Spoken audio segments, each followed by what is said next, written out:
let's get started. Test, syphilis. All right, there we go. We're ready to get started, so let's quiet down, put away notes. We're not studying for exams. We are here to be present. All right, Jonathan. Let us pray. Dear Lord, thank you for everything you've done for us. Thank you for letting us be here and help us to learn more about you through healing others. We ask this in Jesus' name, amen. Today I am going to introduce to you Professor Ben Wildman. That is pronounced correctly, Wildman.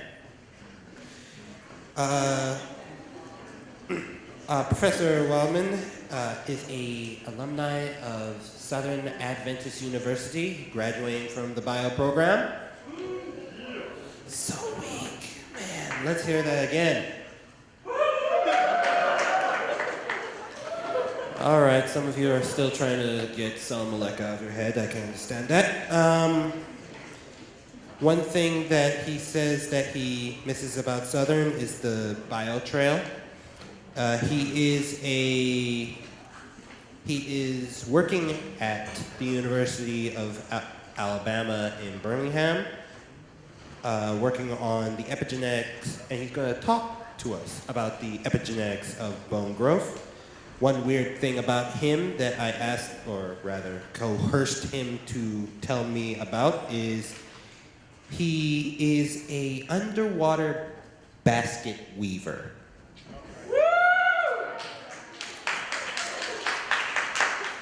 Please tell me what in the world that is, because I thought making a basket above water was hard enough. But anyway, he also was the semi-regional runner-up for that competition as well. So, without further ado, I introduce to you Dr. Wildman.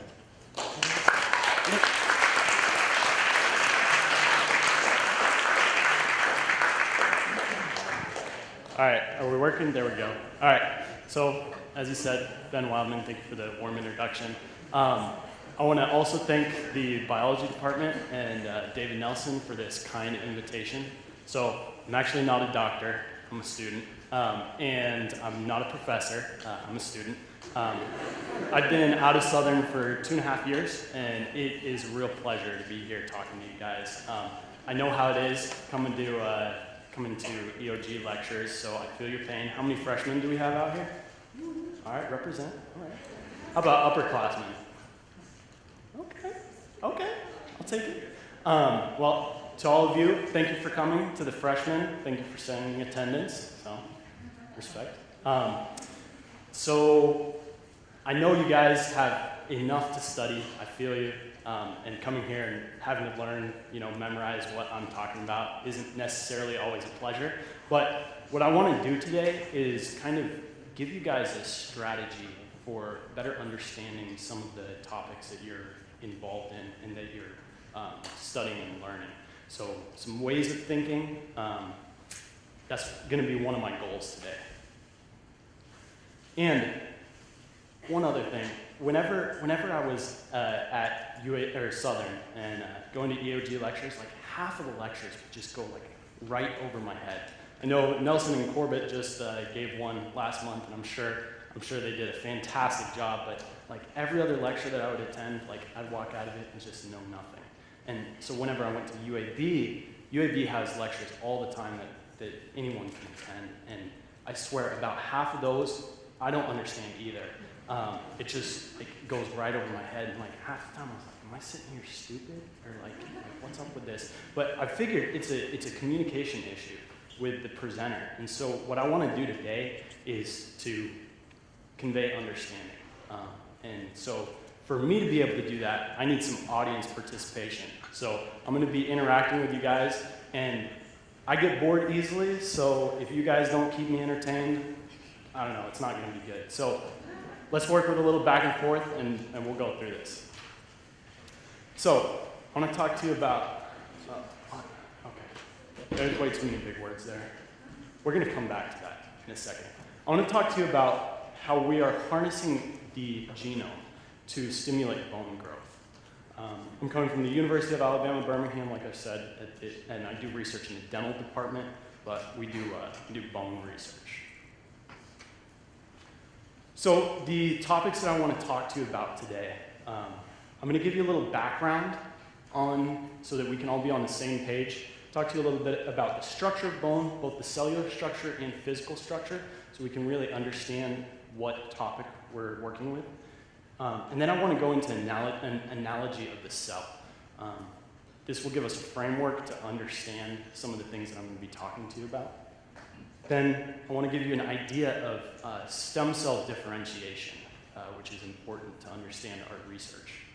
And then finally, I want to get into some data, which is going to convey a molecular pathway that we study. And finally, a mouse model that exemplifies this pathway. So before I begin, I'd be remiss if I didn't thank everyone who participated in this research.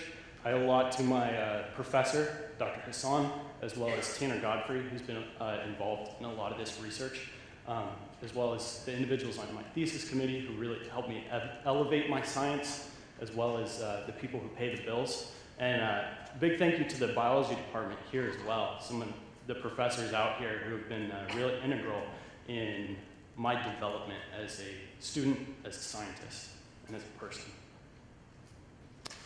So why study bone? Why does it matter? Nearly 1 in 6 Americans, or 53 million individuals in the US, either have osteoporosis or are at high risk of getting osteoporosis.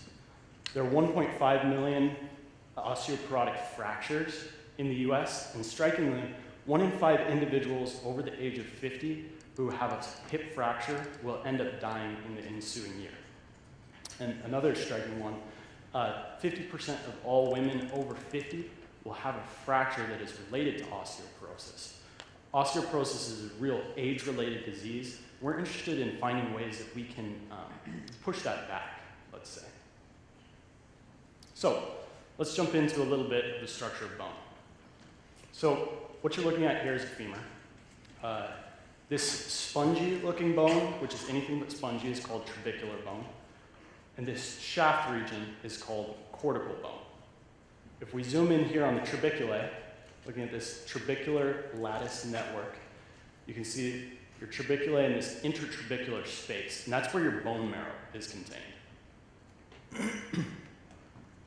If we look at a cross-section of one of these trabeculae, you can see that osteoblasts line the trabeculae, as well as osteoclasts. Osteoblasts are the bone-building cells.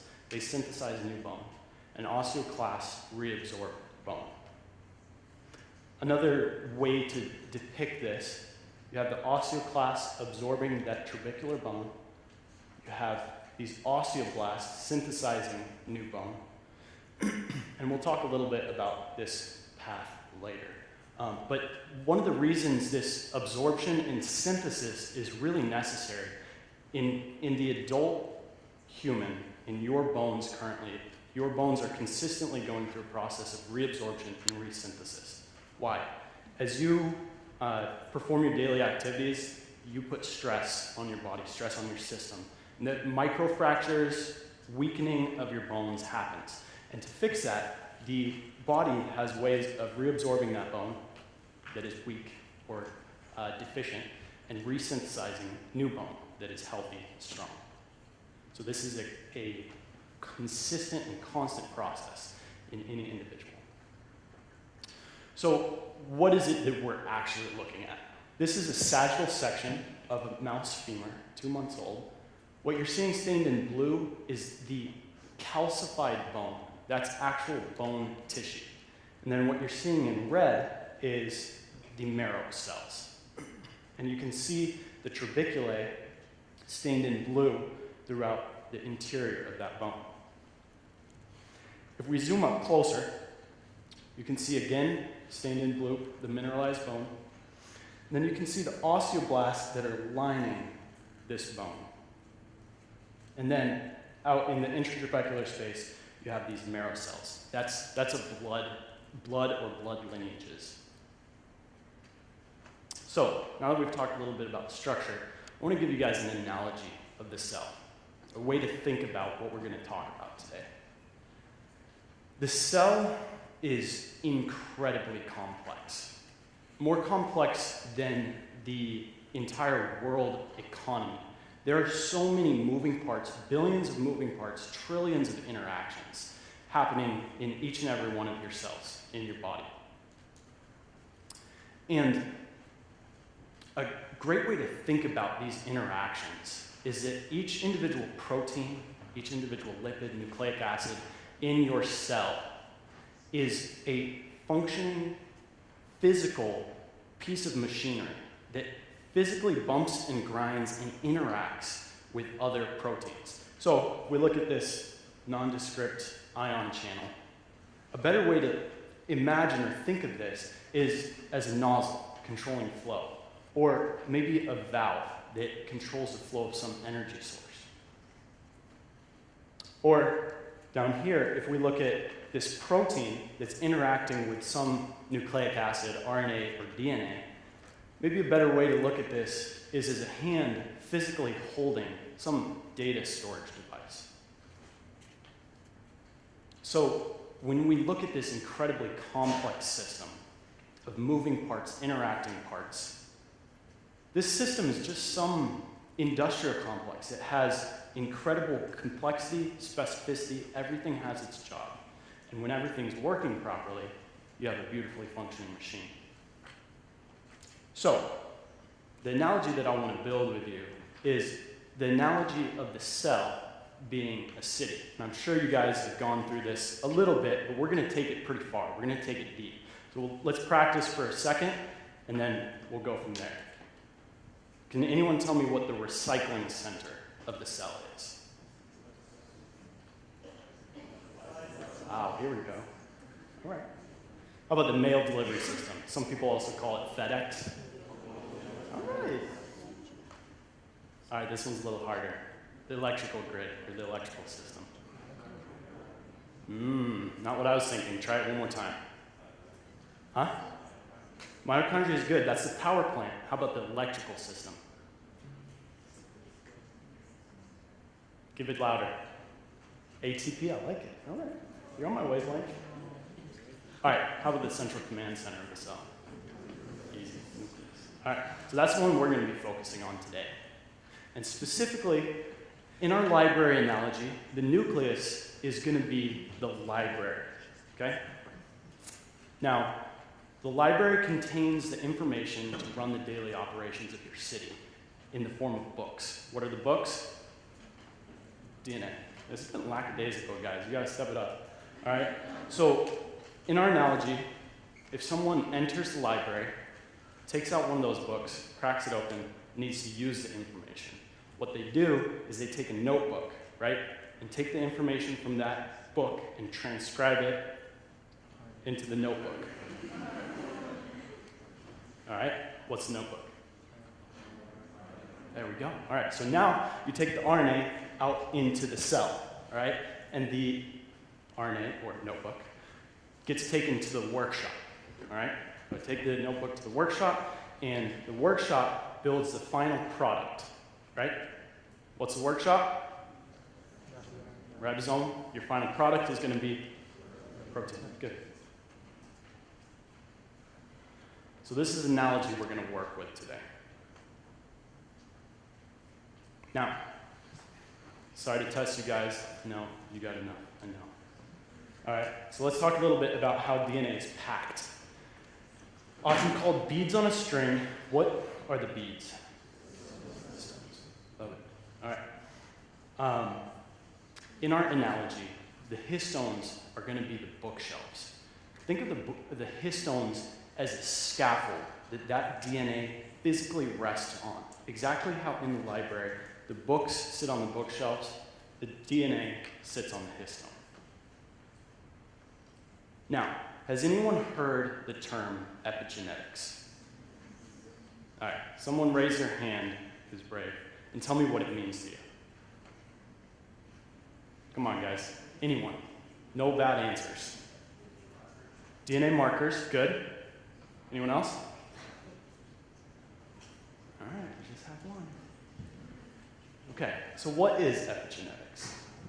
Epigenetics is a system of physical locks on the books and the bookshelves that control accessibility to the information contained in those books. So you know how on the bottom floor McKee, they got these rolling bookshelves, right? You know, with the wheel that rolls them, and you can like make some bookshelves inaccessible and some you can walk down. You know what I'm talking about? So imagine you have this in your library. Additionally, you have individual doors that you can bring down over the individual bookshelves and lock them away. And also, just like some diaries have little padlocks on them, that each individual book also has padlocks. This functions to allow the library to control the accessibility of the DNA. The DNA is present no matter what. It's contained in the library. But epigenetics is a system of controlling accessibility to that information. Now, what does this actually look like? So, upperclassmen, have you guys talked about Histone Tails at all? Yes? Sounds a little bit familiar? All right. What do they matter? What do they actually do? So, there's all these little modifications on the Histone Tails. And essentially, the purpose, you can hardly see it here, but you got the DNA in gray wrapped around that histone protein. The purpose is a physical locking mechanism. Imagine you got DNA wrapped around my hands, as shown on the left or right side. And those tails can either be open or they can clamp down and restrict access to that DNA. And this happens through modifications on the tails. It involves charge, but you guys have probably had enough chemistry for the day, so I'm not going to go into that.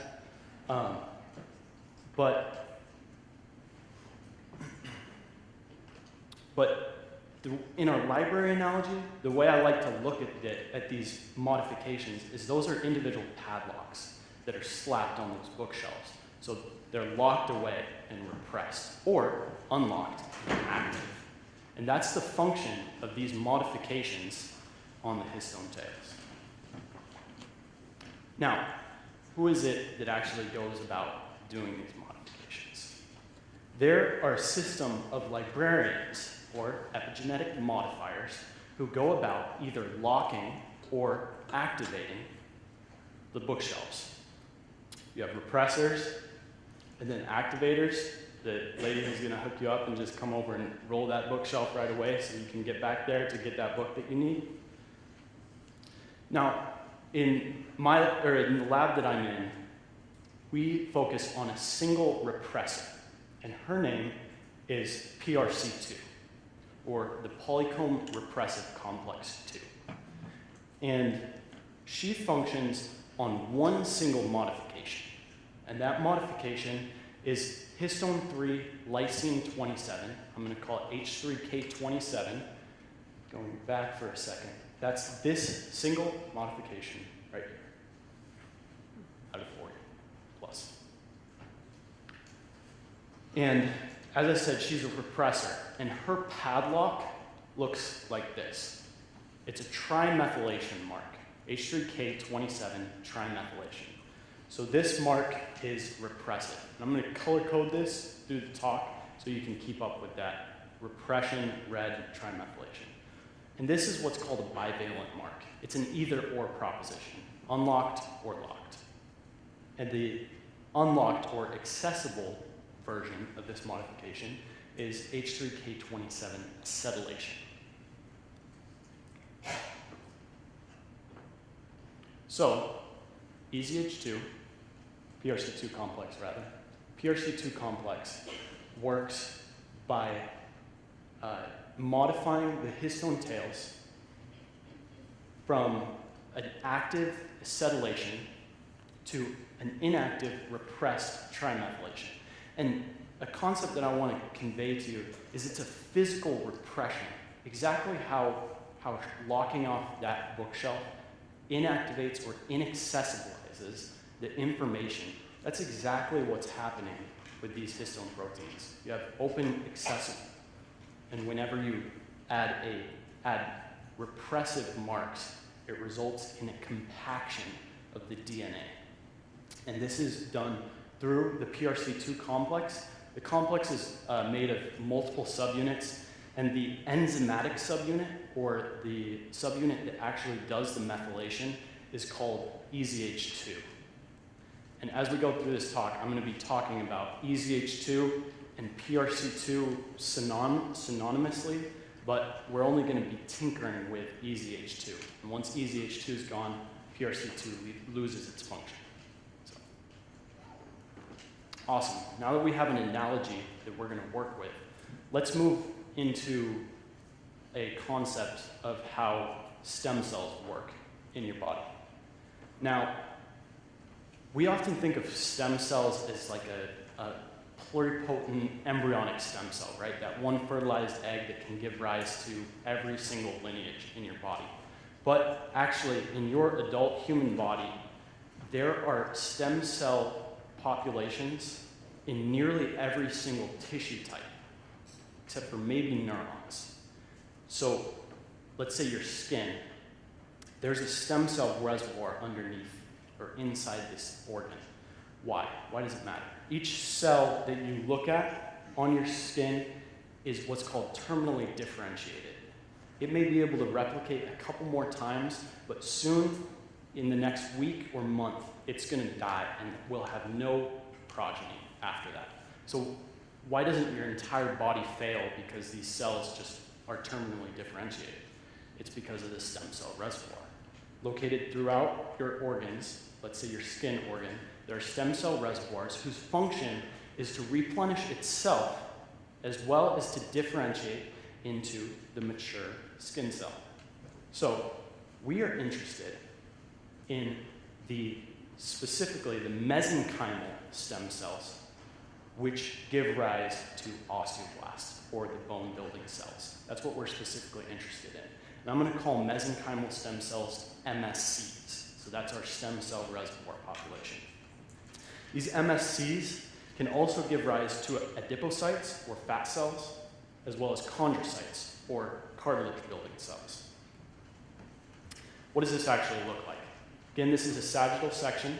What you're looking at is the growth plate right here, and these trabeculae. This is zoomed in from the last one that I showed you.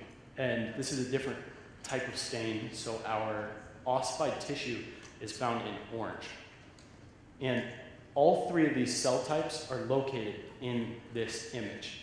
Cartilage cells reside in the growth plate in this white area. You can see the purple nuclei. These big white blobs are adipocytes, fat cells. And then additionally, like I showed you earlier, there's some osteoblasts that line these trabeculae. Now, an important idea to understand is that it's not an instantaneous differentiation process from a stem cell or mesenchymal stem cell to the mature bone building cell. It's a process. It's actually a days-long process for that stem cell to mature. And so it's a stepwise incremental process that goes through this cell type that we call pre-osteoblasts. Now, to understand a little bit of this term that I'm going to use, osteoblast transcription program, let's make sure that we got some basics. I know this may be remedial for some, but let's work through this. What are the elements of a gene? You have the actual gene body, which is located between the transcription start site and stop codon. But importantly, there's a region that's 5' or upstream of the gene called the promoter. And the promoter functions as a recognition sequence for gene transcription. That's a little vague, but we'll talk about it in our analogy in a second. And the 3' UTR contains processing information that is important to process this gene. Again, words. What does it mean? In our library analogy, I like to think of your gene as a book, pulling it off the bookshelf. And the book chapters contain the actual information to produce the final protein product. The promoter is the synopsis in the front leaflet of that book, where someone can pull it off the shelf, quickly understand what the book's about, and decide if they want it or not. And finally, the 3' UTR, 3' untranslated region, is the index in the back of the book. And the function of the index is, once that book has been transcribed into the notebook, the index gets transcribed as well. So once that notebook goes out into the city, the 3' UTR is used as information for what should be done with the notebook. Does it need to go to this workshop? Does it need to go to this ribosome? Does it need to be degraded? Does it need to be stabilized and kept around? 3' capping is involved here. So that's what the function of the 3' UTR, untranslated region, is. Now, what about this osteoblast transcription program? What idea is this? Imagine in our library that we got a bookshelf over here that contains all the bone-forming genes. And if you want to create an osteoblast, those bone-forming genes have to be turned on. So if we have the mesenchymal stem cell that is fulfilling the function of being able to self-replicate, it doesn't need to build new bone. That bone bookshelf is shut down, locked away, repressed by epigenetic mechanisms. When that stem cell needs to differentiate into the mature cell type, that bookshelf is unlocked, de-repressed, and it turns on the osteoblast transcription program. So that osteoblast transcription program are the bone-forming genes. And we as researchers, we don't study all the genes. There's probably hundreds, maybe 500 genes that are involved in osteogenesis, or the formation of osteoblasts. But we study a couple what we call marker genes. These are the 2 marker genes that we talk about. We'll come back to it later and I'll remind you what these are. Osteocalcin and RUNX2. Osteocalcin is an important signaling molecule among osteoblasts, and RUNX2 is what's called the master transcription factor of osteogenesis. Transcription factors work by binding to the promoter, identifying that as a book that needs to be read. We'll talk about that a little bit more in a bit. So again, back to this idea of differentiation. We as scientists, we study models to better understand what's going on. And some of the models that we use are pre-osteoblast cells. There is a MC3T3 cell line. These are just mouse pre-osteoblasts that we use to study in the lab, as well as mouse calvarial cells. And those are pre-osteoblasts that have been isolated from the calvaria or skull bones of mice. And what we do is we physically grow them on a cell culture dish. They grow in a single cell monolayer at the bottom of this dish, and we feed them with media, liquid media, every other day so that they can grow. And when we hit them with a specific type of differentiation media that sends them signals, it's time to mature, they will mature into mature osteoblasts and actually form a layer of pseudobone on the top of that cell monolayer. And this is what these cells look like if we look down on the plate.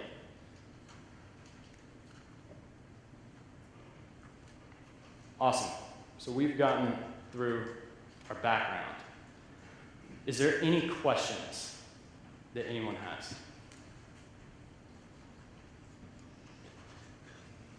If you don't understand something now, you're going to get lost the entire rest of the talk. All right?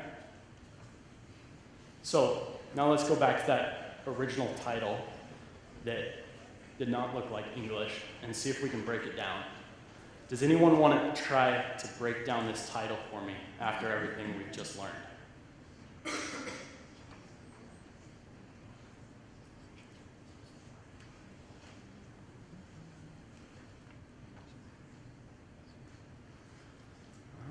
disappointing me.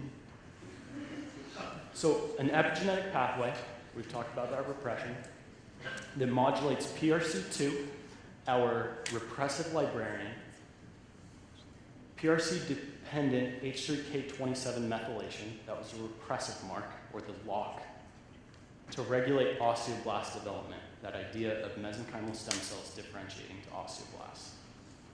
Awesome. So let's go into a little bit of the molecular pathway that our lab has identified. Now, has anyone, upperclassmen, have you studied microRNA? MicroRNA? All right. So the function of microRNA is microRNA are short RNA stretches, about 20 base pairs, 20 individual letters. And they function by binding to the 3' UTR of genes. You remember I told you about that regulatory region, that index? One of the ways that gets regulated is through microRNA. They recognize that the sequences in the 3' UTR and ultimately result in degradation of that mRNA. So they're a repressive mechanism. Now, this is a graphical abstract of this pathway that we've identified in osteoblast development. And this symbol right here is a repressive signal. So we talked about how microRNA, this is a mere cluster, or microRNA cluster, how it inhibits, it works as an inhibitory mechanism. So we've identified that this mere cluster, or microRNA cluster of 3 microRNAs, inhibits RUNX2, and we've subsequently identified that RUNX2 functions to inhibit EZH2 expression.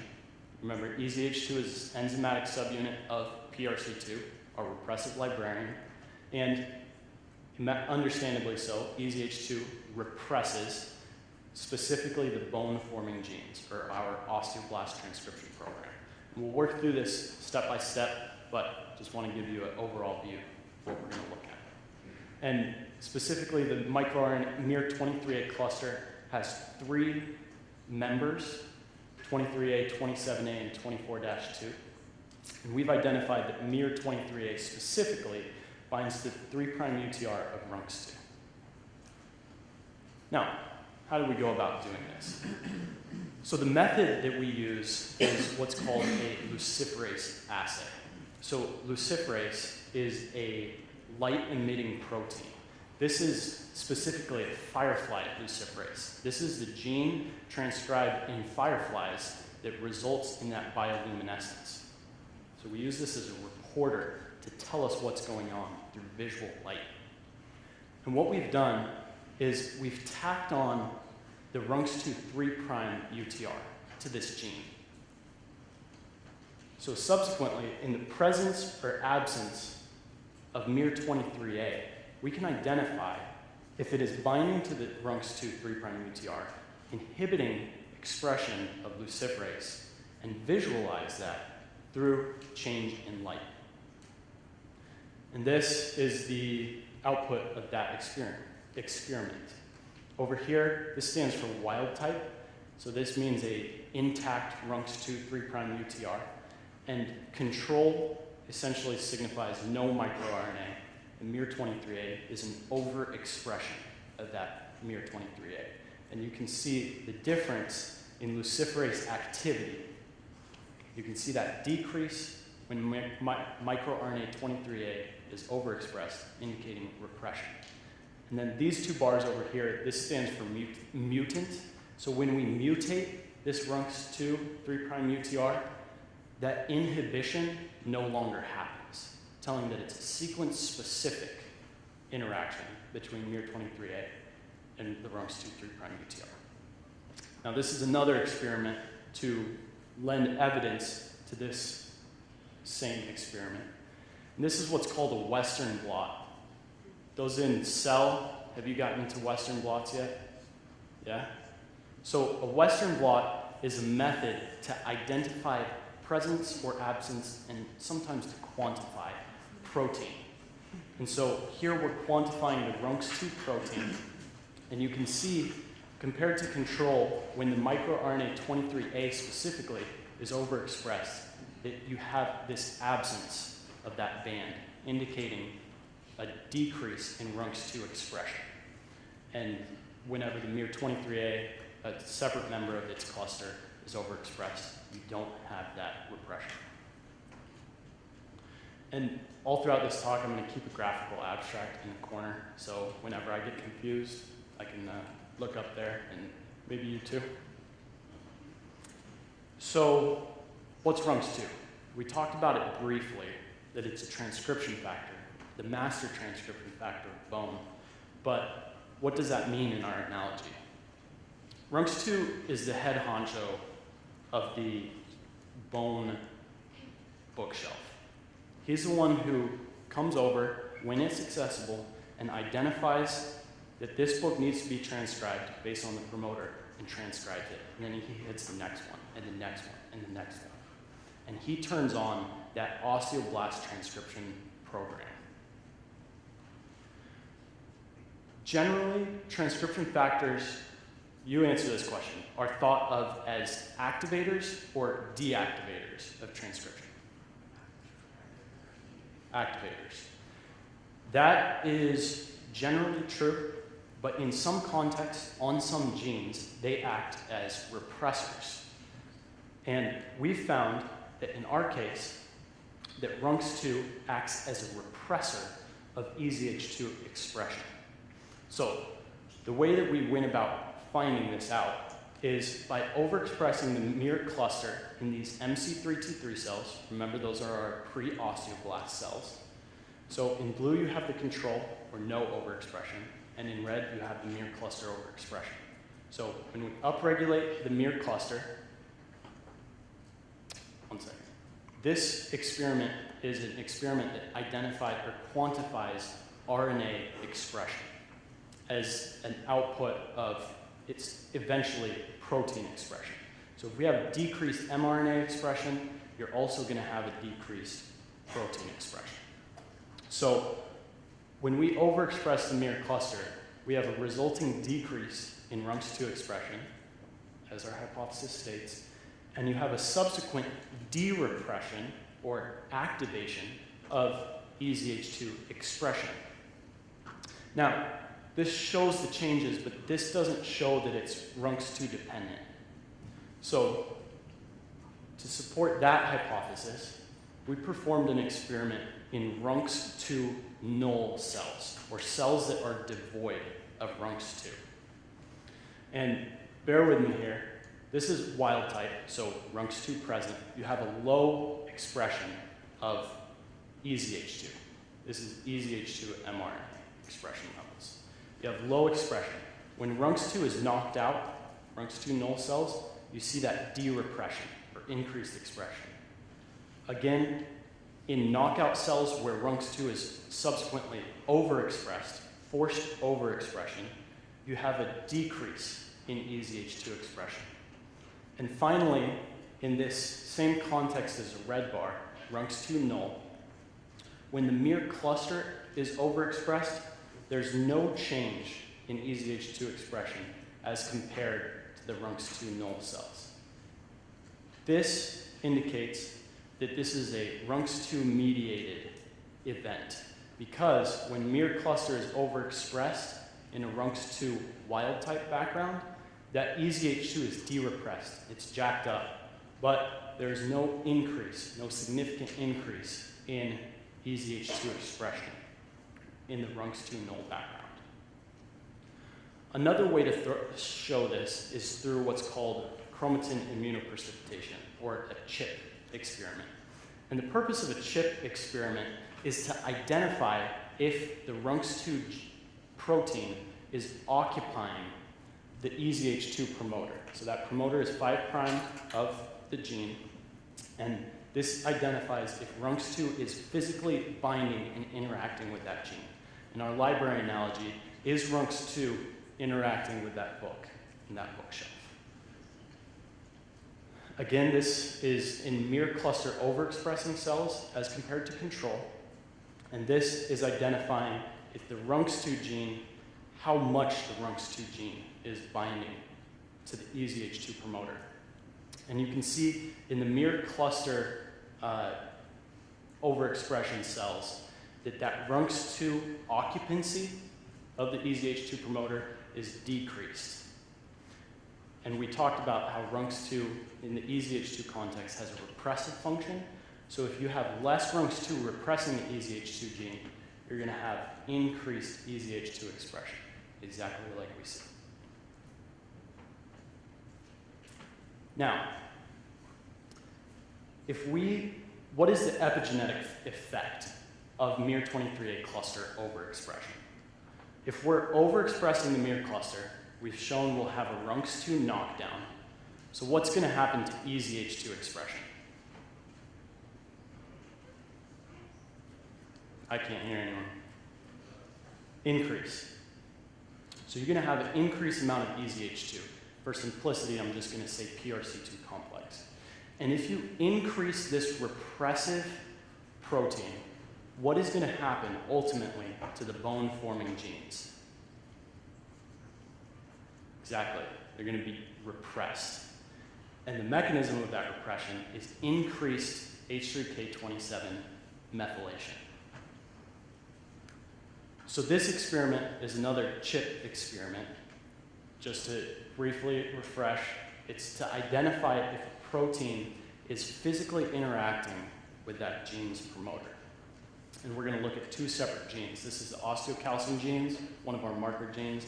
We're going to look at RUNX2 as well. So again, control in blue, miR23A cluster overexpression in red. Overexpress miR cluster, decreased RUNX2 expression, increased EZH2 expression. When miR cluster is overexpressed, you have an increased occupancy of EZH2, a repressive protein, resulting in a more locked epigenetic mark, that trimethylation, and a decrease in the activating mark. This indicates an overall repressive phenotype.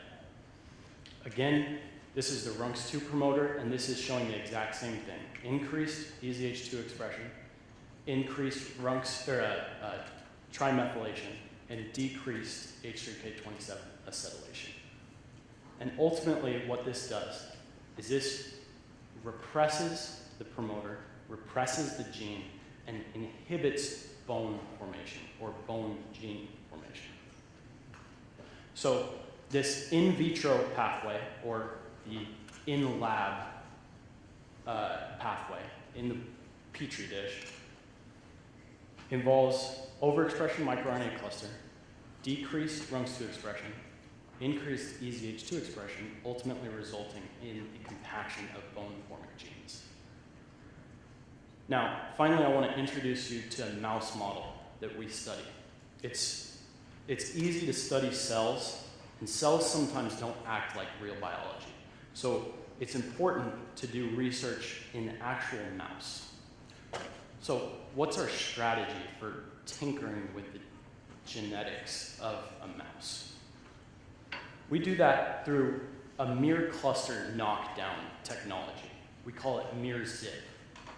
And the reason we call it that, on the left you have the endogenous microRNA, or the naturally present microRNA, and on the right you have an anti-miR cassette.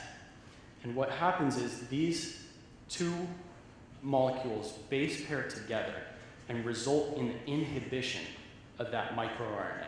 It's like a sponge that just sucks up the microRNA, resulting in knockdown. So when you hear miR-zip, think knockdown. This is the actual DNA sequence that expresses the anti-miR cassette. You can see it in red here. So how do we actually put this in a mouse? How do we get a mouse to express this? So first what we do is we put a promoter on this gene. So this is our pseudo gene, and we put a promoter on it. This TRE, or TET responsive element, is not found in mice naturally. It comes from a bacterial system. So no part of the human will interact with this promoter. So the promoter is functionless by itself. But what we include is a transcription factor. called the reverse TET transactivator, or RTTA. So this is our transcription factor that recognizes our promoter to transcribe this gene. Specifically in the context of this molecule, doxycycline. It's actually an antibiotic, very similar to tetracycline, and this reverse TET transactivator is only turned on in the presence of doxycycline, which then binds the promoter, transcribes the anti-microRNA, which then goes and sponges up the endogenous microRNA. So this allows us a system where we can induce microRNA knockdown when we administer doxycycline to the mice. Now, where are these genes located? They're located in two loci with whatever name, call one A1, but what does this actually look like? Imagine in our library that right when you enter the library, there's a bookshelf right next to you, real accessible, and they're generally always open. And what we've done is we've inserted one book into this open bookshelf and another book into this open bookshelf. So they're always transcribed. Well, they're always accessible and only transcribed when we include the doxycycline. So I've flipped the pathway on its head. Earlier we were talking about mirror cluster overexpression. Now we're talking about mirror cluster knockdown. So if we knock down the microRNA cluster, what's going to happen to RUNX2 expression? Goes up. Subsequently, EZH2 expression will. And finally, what's going to happen to the bone-forming genes? One more time.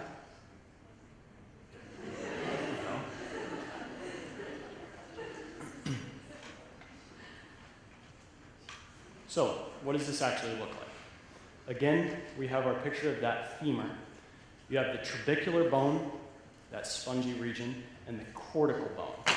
What you're looking at over here is a CT scan, or a micro CT image, of the trabecular bone down here and the cortical bone up top. And on the left, you have wild-type cells, or mice rather, that have not been tinkered with. No genetic tinkering. And on the right, we have our mirror cluster zip. That's our knockdown mice. And what we did, we took 2-month-old mice and administered doxycycline for 2 weeks. And you can see a drastic increase in the trabecular density, the formation of trabecular bone, after mirror cluster knockdown. You can see that increase. The increase in cortical bone is marginal. But this trabecular bone is incredibly stark.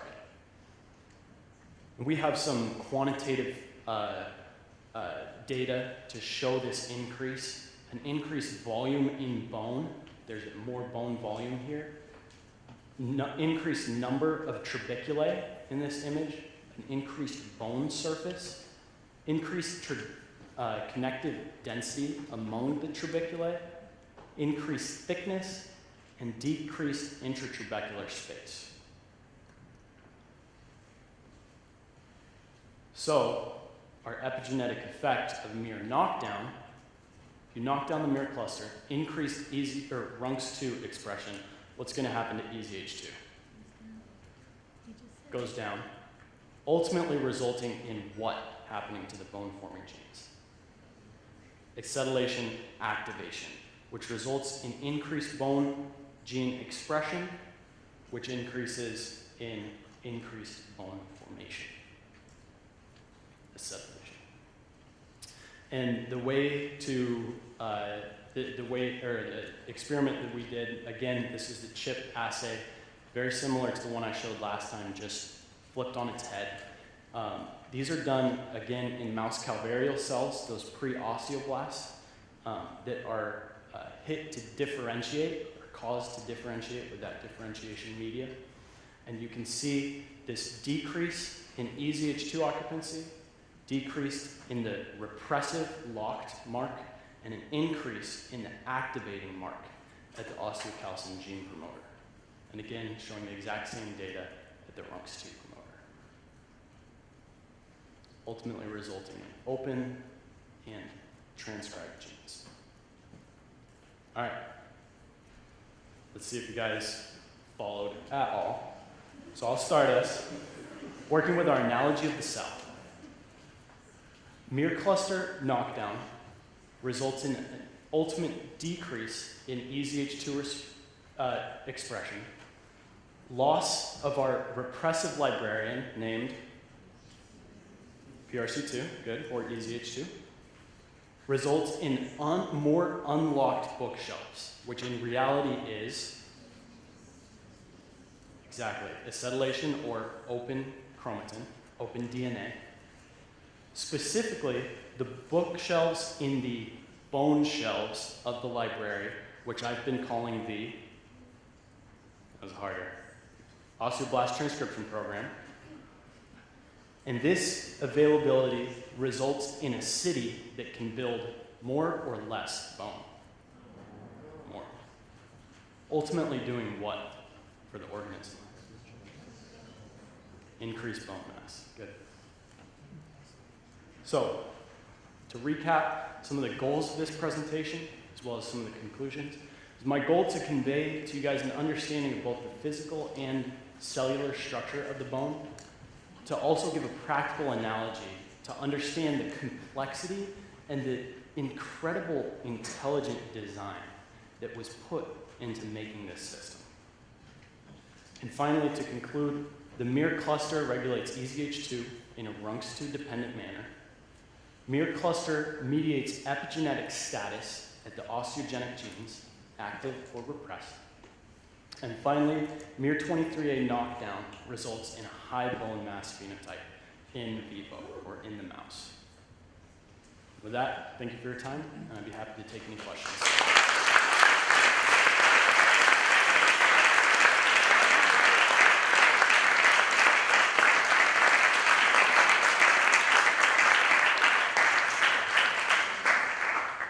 We've got plenty of time for questions.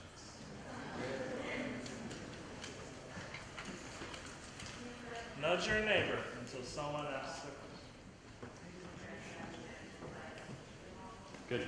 So the question is, do we have any plans to apply this research to human models? That application is, if it happens, is far out.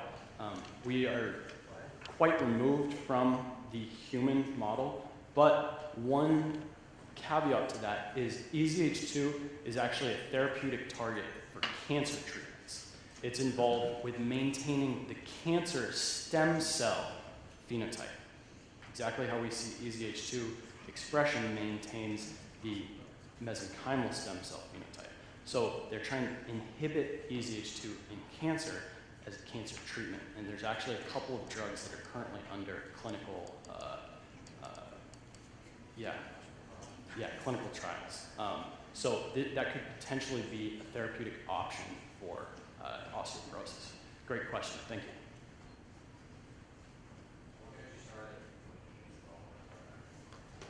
Yeah, so like me personally, what drew me to that?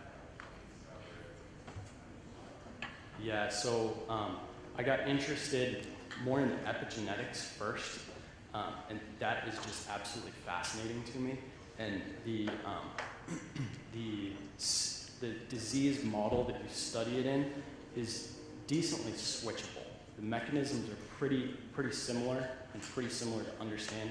You can really apply that to cancer or whatnot. So this, honestly, is just one that I stumbled into. Yep. Thank you for your question. Any other questions? Is there a such thing as maybe too much trabecular bone? Ask the question one more time. Is there a such thing as too much trabecular bone? Yeah, that's a great question too. So one of the question is there such thing as too much trabecular bone? And there's a concept in the field of quality bone versus poor quality bone. And that's something that's really lacking in the field of understanding what makes quality bone. Is more bone good? Maybe not. One of the parameters that we use, I haven't included any of that data in here, to identify quality bone is through strength testing, bending the bone to failure. and identifying if that increased bone mass conveys increased bone quality or bone strength. As well, we studied elasticity as well. What's the endogenous regulatory signals for the miR-23A cassette? Great question. No one knows. The question is, what's upstream of the miR-23A cluster? And that is very unknown. It's crazy to me that that's the answer. It's like, come on, let's figure out what's upstream of it. But our lab is more interested in the epigenetics, which is really downstream, as we've studied. Thank you for your question.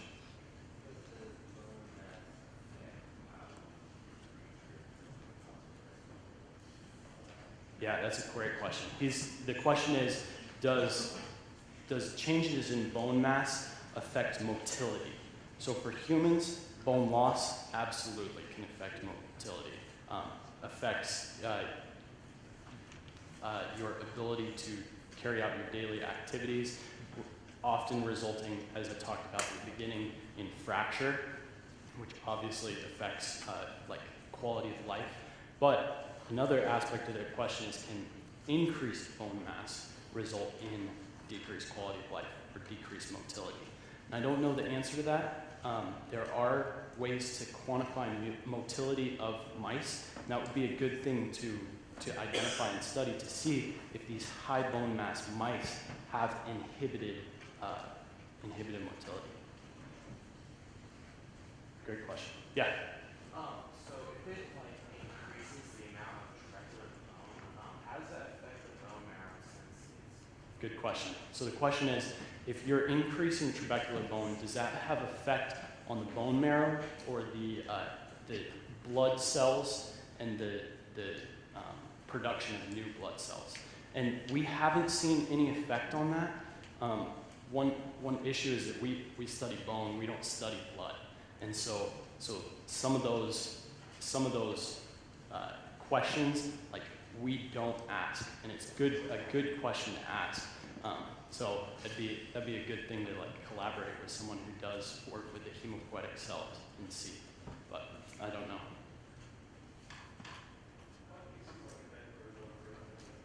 Then the cortical bone growth, good question.